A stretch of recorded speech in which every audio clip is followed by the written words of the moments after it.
दोस्तों आप सभी का स्वागत है मेरे YouTube channel Avantika coaching classes पर। दोस्तों आज हम 10th क्लास में गणित का पार्ट 4 से इंपॉर्टेंट टॉपिक पढ़ेंगे। दोस्तों द्विघात द्विघात समीकरण, ओके, क्वाड्रेटिक इक्वेशन इसको हम बोलते हैं, है ना। तो क्वाड्रेटिक इक्वेशन को हम क्वाड्रेटिक फॉर्मूले से सॉल्व करेंगे, यानी द्विघात सूत्र से सॉल्व करेंगे। और इसके बारे में जो इंपॉर्टेंट और इंटरेस्टिंग जो ऑब्जेक्टिव पूछे जाते हैं बोर्ड में, दोस्तों खासकर हमारा टॉपिक जो है वही रहेगा, है ना। हम टारगेट उसी को करेंगे दोस्तों। तो दोस्तों बात करते हैं कि द्विघात सूत्र जो है वो है क्या। द्विघात सूत्र के बारे में पढ़ लेते हैं दोस्तों। इससे एक ना एक इंपॉर्टेंट ऑब्जेक्टिव हर बार बोर्ड में बनता ही बनता है दोस्तों। द्विघात सूत्र की अगर हम बात करें तो ये दिया था दोस्तों श्रीधराचार्य जी ने। किसने दिया था दोस्तों? श्रीधराचार्य जी ने दिया था। ये बोर्ड में पूछा हुआ ऑब्जेक्टिव है ना। इसे हम आज किस नाम से जानते हैं दोस्तों? द्विघात सूत्र के नाम से, यानी इंग्लिश में अगर हम लिखें तो क्वाड्रेटिक फॉर्मूला के नाम से हम इसे जानते हैं, ओके। और इस फॉर्मूले की अगर हम बात करें तो आएगा minus B plus minus under root B square minus 4ac upon 2a। ये दोस्तों हमारा द्विघात सूत्र है, ओके दोस्तों। इस द्विघात सूत्र का उपयोग जो है हम सूत्र विधि से द्विघात समीकरण को हल करने के लिए करते हैं, ओके दोस्तों। बात कर लेते हैं द्विघात समीकरण क्या होता है। तो ऐसी समीकरण है ना, या ऐसा बहुपद जिसमें चर की जो अधिकतम घात होती है वो कितनी होती है दोस्तों? 2 होती है ना। द्विघात का मतलब क्या है? द्विघात का मतलब होता है कि पावर जो है यानी डिग्री जो है वो कितनी हो? 2 की, variable. For example X square plus X plus 5 equal to 4। मान लीजिए मैंने इक्वेशन ले ली, तो यहाँ पर दोस्तों एक्स की डिग्री क्या है? 2। यहाँ पे एक्स की डिग्री कितनी है? 1। तो मैक्सिमम डिग्री कितनी है दोस्तों? यहाँ पे 2। तो ये क्या हो जाएगी दोस्तों? हमारी क्वाड्रेटिक इक्वेशन, ओके दोस्तों। तो ये हमारी क्वाड्रेटिक इक्वेशन हो जाएगी दोस्तों। इससे इसका फॉर्मूला भी पूछा जाता है, याद रखिएगा कि द्विघात जो समीकरण होती है, द्विघात समीकरण, इसका जो सूत्र है वो क्या है ना। यानी सामान्य रूप भी हम इसे बोल सकते हैं द्विघात समीकरण का, है ना। इंग्लिश में अगर हम बात करें तो स्टैंडर्ड फॉर्म पूछा जाएगा दोस्तों, है ना। द्विघात सूत्र का स्टैंडर्ड फॉर्म क्या है? तो ये होता है दोस्तों a x square plus b x plus c equal to 0। दोस्तों मोस्ट इंपॉर्टेंट है ये बात, 2023 में पूछा हुआ है दोस्तों। ये ऑब्जेक्टिव में आप चाहे तो देख सकते हैं 2023 का पुराना पेपर, उसमें ये पूछा हुआ है, ठीक है दोस्तों। यहाँ पे पूछ सकता है द्विघात समीकरण में घात कितनी होती है? तो दोस्तों चर की घात होती है 2। यहाँ पे अगर सूत्र पूछ ले तो ये मैंने सूत्र लिख दिया है ना। और द्विघात सूत्र किसने दिया था? तो श्रीधराचार्य ने दिया था दोस्तों। बोर्ड में ये भी पूछा है कि श्रीधराचार्य ने जो सूत्र दिया था उसे अब किस नाम से जाना जाता है? तो क्वाड्रेटिक फॉर्मूला के नाम से जाना जाता है या द्विघात सूत्र के नाम से जाना जाता है, ओके दोस्तों। एक और चीज़ ध्यान रखिएगा, द्विघात समीकरण के कितने हल होते हैं? तो दोस्तों जितनी घात होती है ना, जितनी डिग्री होती है उतने ही सॉल्यूशन होते हैं। तो इसमें घात 2 है तो 2 सॉल्यूशन होंगे। अगर ये पूछ लेता है कि रैखिक बहुपद जो होता है, यानी लीनियर पॉलिनोमियल जो होता है, लीनियर, उसमें कितने सॉल्यूशन निकलते हैं? तो दोस्तों पावर 1 होती है तो 1 ही सॉल्यूशन होगा। ऐसे ही अगर ये पूछ ले आपसे क्यूबिक पॉलिनोमियल जो होता है उसमें पावर 3 होती है, यानी त्रिघात बहुपद है ना। तो घात 3 है दोस्तों, तो हल भी कितने होंगे? 3 ही होंगे। आशा करता हूँ आपको सारी चीज़ें अच्छे से समझ में आई होगी। चलिए दोस्तों आगे बढ़ते हैं और कुछ सूत्र देख लेते हैं हम इस पार्ट के। दोस्तों आगे अगर हम बात करें तो इसमें आगे पूछा जाता है मूलों की प्रकृति के बारे में। दोस्तों बहुत ही इंटरेस्टिंग और बहुत ही अच्छा टॉपिक है। मूलों की प्रकृति के बारे में बोर्ड से हमेशा क्वेश्चन पूछा जाता है। तो मूलों की प्रकृति के बारे में हम पढ़ लेते। सबसे पहले हम पढ़ लेते हैं मूल क्या होता है। तो दोस्तों जब भी हम द्विघात समीकरण को हल करते हैं, है ना, तो हल करने पे जब बड़े हम फैक्टराइजेशन मेथड से यानी गुणनखंड विधि से करें, बड़े सूत्र विधि से करें, हमें 2 आंसर प्राप्त होते हैं। और उन्हीं दोनों को जब हम शून्यक निकालते हैं, है ना, मूलों को क्या कहा जा सकता है दोस्तों? शून्यक कहा जाता है ना। मूलों को इंग्लिश में कहते हैं रूट्स, और शून्यक को बोल सकते हैं हम जीरोस, ओके दोस्तों, ये जीरोस, ओके। तो यहाँ तक आशा करता हूँ आपको समझ में आया। जैसे मान लीजिए ये ऑब्जेक्टिव भी आता है, देखो जैसे x प्लस 5 इक्वल टू 0 ऐसा दे देगा और बोल देगा कि इसका शून्यक निम्नलिखित में से क्या है। एक दे देगा ऑप्शन 5, एक दे देगा -5, एक दे देगा √5 और एक दे देगा +-5, है ना, ऐसा कुछ दे देगा। तो दोस्तों यहाँ पे हम क्या करेंगे? x प्लस 5 का हमें 0 निकालना है ना। या तो वो बराबर में 0 दे देगा या फिर ओनली ये देगा x प्लस 5 का शून्य ज्ञात कीजिए, ओनली है। तो x प्लस 5 का शून्य ज्ञात करना मतलब शून्य के बराबर रखना है इसको। यहाँ से x की वैल्यू हम निकालेंगे, 5 को उधर ले जाएंगे, तो ये हो जाएगा सिंपली माइनस का। तो यहाँ से हमारा आंसर हो जाएगा दोस्तों इसमें -5, ओके दोस्तों। चलिए आगे बढ़ते हैं। इसी को हम मूल भी कहते हैं, है ना, और इसी को हम रूट भी कहेंगे, ओके दोस्तों। जो हमारा आंसर आया था -5 वही मूल भी कहलाएगा और वही रूट्स भी कहलाएगा, और उसी को शून्य या जीरोस भी कहते हैं, ओके। चलिए आगे बढ़ते हैं। हम मूलों की प्रकृति के बारे में सीखते हैं दोस्तों। मूलों की प्रकृति ज्ञात करने के लिए हमें इंपॉर्टेंट फॉर्मूला पढ़ना होगा। d इक्वल टू होता है दोस्तों b² - 4ac। ये जो d है इसको बोला जाता है डिस्क्रिमिनेंट, है ना दोस्तों, डिस्क्रिमिनेंट, यानी हिंदी में इसको बोलते हैं दोस्तों विविक्तिकर। विविक्तिकर इसे बोला जाता है दोस्तों, ओके, विविक्तिकर। तो इसका फॉर्मूला होता है दोस्तों, बोर्ड में बहुत बार पूछा गया, 2023 में भी आप देख सकते हो ऑब्जेक्टिव में रिक्त स्थान पूछा हुआ है। विविक्तिकर का सूत्र क्या है? तो b² - 4ac, ओके दोस्तों। अब इसकी वैल्यू मतलब ये कहाँ पे काम में आता है ना दोस्तों। तो एक सवाल आपको दे सकता है वो 2 या 3 नंबर बोर्ड में, कि कोई द्विघात समीकरण दे देगा और आपको बोल देगा कि इसके विविक्तिकर इसका क्या कीजिए, ओके दोस्तों। तो ये भी हम एक टॉपिक का एक सवाल इसका भी कवर करेंगे। तो दोस्तों देखिए हमने यहाँ पे एक समीकरण ले ली है ना, द्विघात समीकरण हमने ली है। अब हम इसका विविक्तिकर निकाल के देखते हैं, यानी डी की वैल्यू फाइंड आउट करते हैं डिस्क्रिमिनेंट की, ओके। तो दोस्तों यहाँ पे ध्यान रखिए जो x² की जो वैल्यू रहेगी, यानी इसका जो कोफिशिएंट रहेगा 2, ये जो 2 है ये हमारी ए की वैल्यू होगी। यहाँ से हम सिंपली बी की वैल्यू लिख लेते हैं, जो एक्स का कोफिशिएंट है -7, ये हमारी बी की वैल्यू हो जाएगी और सी की वैल्यू रहेगी दोस्तों 3। ओके, अगर माइनस का है वैल्यू तो माइनस में लेना कंपलसरी रहेगा। डिस्क्रिमिनेंट का फॉर्मूला होता है दोस्तों D equal to B square minus 4ac। यहाँ पे हम बी स्क्वायर की वैल्यू लिखेंगे, मतलब -7 का स्क्वायर लिखेंगे दोस्तों। माइनस का हमेशा ध्यान रखना पड़ेगा, अगर आपने माइनस नहीं लिया तो सवाल गलत होने के चांस बनते हैं। ओके, 4 का 4 दोस्तों, 4a और c इनके बीच में कोई साइन नहीं है, तो हम यहाँ पे गुणे का चिन्ह लगाएंगे। a का मान कितना है दोस्तों, यहाँ पे 2 दिया है तो हम यहाँ पे सिंपली 2 लिख लेंगे, गुणे c का मान कितना दिया 3 दिया है, हम यहाँ पे 3 लिख लेंगे। ओके दोस्तों, अब इसको सॉल्व करते हैं। -7 का स्क्वायर दोस्तों, -7 को अगर मैं इंटू करता हूँ -7 से, है ना दोस्तों, तो यहाँ पे माइनस को माइनस से इंटू करने पे क्या आ जाएगा दोस्तों, प्लस 4 4 से कितना आ जाएगा 48। तो मैं यहाँ सिंपली लिख लेता हूँ 48 प्लस का। ओके, -4 को 2 से इंटू करेंगे 4 टू 8, 8 को 3 से इंटू करेंगे 8 3 जा 24। ओके दोस्तों, यहाँ पे 49 में से 24 को अगर माइनस करता हूँ आंसर आ जाएगा 25। तो दोस्तों यहाँ पे हमारा सिंपली डिस्क्रिमिनेंट जो है डी की वैल्यू हमें निकल चुकी है 25 हमारा आंसर। ओके दोस्तों, आशा करता हूँ यहाँ तक आपको समझ में आया होगा। ये क्वेश्चन अगर बोर्ड में आता है तो 2 से 3 नंबर में जरूर देगा, और दोस्तों बहुत ही सिंपल सा सवाल है। डिस्क्रिमिनेंट की वैल्यू हमने निकालना सीखी। अब दोस्तों हम बात कर लेते हैं मूलों की प्रकृति के बारे में। ओके, डिस्क्रिमिनेंट की वैल्यू दोस्तों हमारे यहाँ पे क्या आई है 25। चलिए आगे बढ़ते हैं।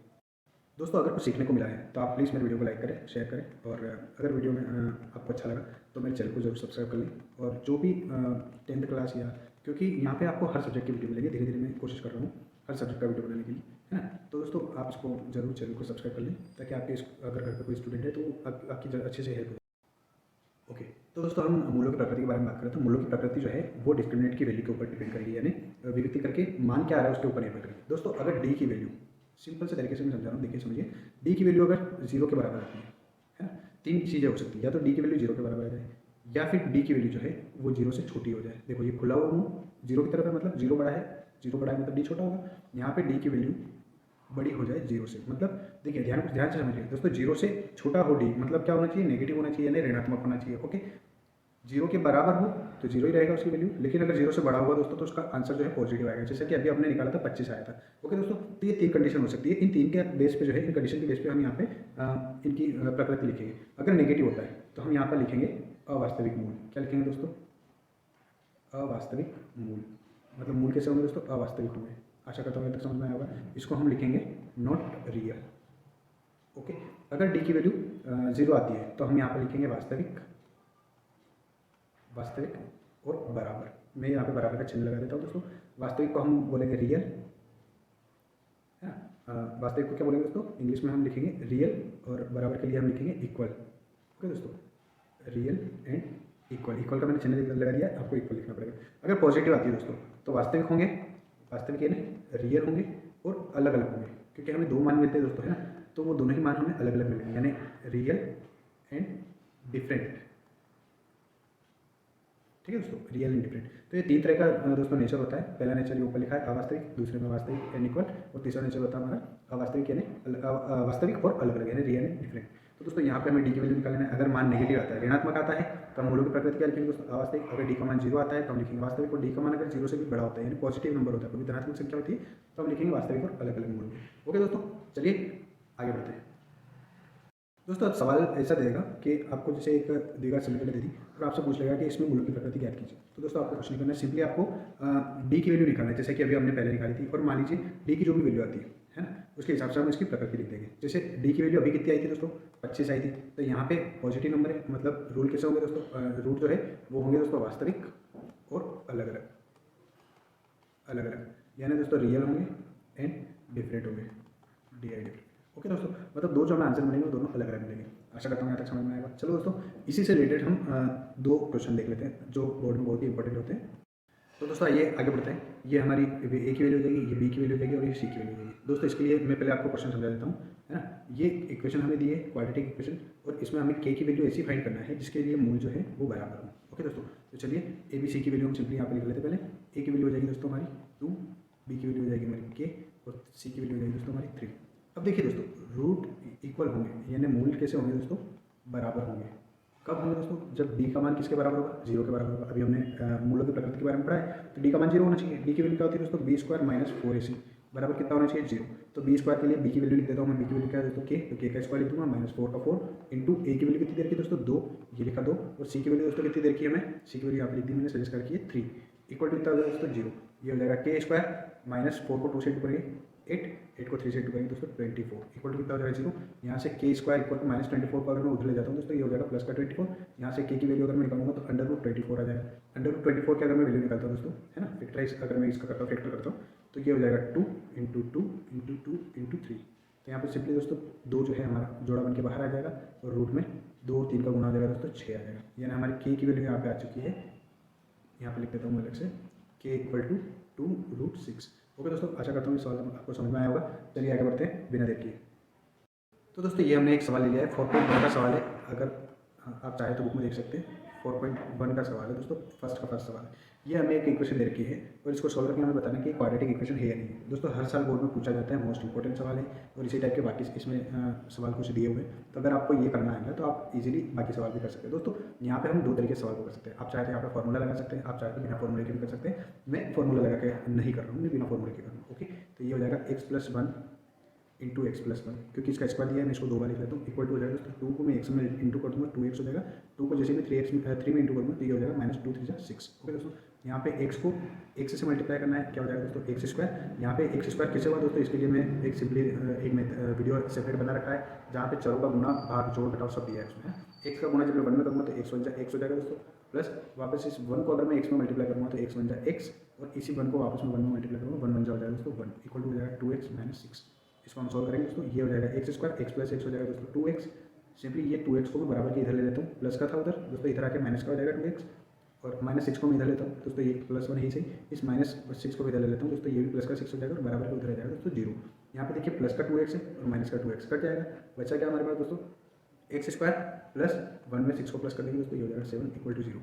अब आप ही देखिए बताइए क्वाड्रेटिक इक्वेशन है या नहीं है। क्वाड्रेटिक इक्वेशन में क्या देखते हैं बताते हैं दोस्तों, पावर जो है वो 2 होनी चाहिए और वेरिएबल हमारा x है और उसकी पावर जो दी है दोस्तों 2। तो हमारे यहाँ पे सिंपली आंसर हो जाएगा यस, यानी हाँ ये द्विघात समीकरण है, द्विघात समीकरण है, यानी क्वाड्रेटिक इक्वेशन है। ओके दोस्तों, yes it is quadratic equation. तो इस टाइप के दोस्तों सवाल आते हैं बोर्ड में, बहुत ही सिंपल तरीके से मैंने आपको समझाया। आप चाहे तो मैं फॉर्मूला भी बता देता हूँ। फॉर्मूला क्या लगेगा इसमें दोस्तों, फॉर्मूला लगेगा इसमें a + b का होल स्क्वायर। ओके दोस्तों, मैं बता देता हूँ a + b का होल स्क्वायर इक्वल टू होता है a² + 2ab + b²। जब हम इसमें a की वैल्यू x पुट करेंगे और b की वैल्यू 1 पुट करेंगे दोस्तों, तो सिंपली हमारा आंसर आ जाएगा।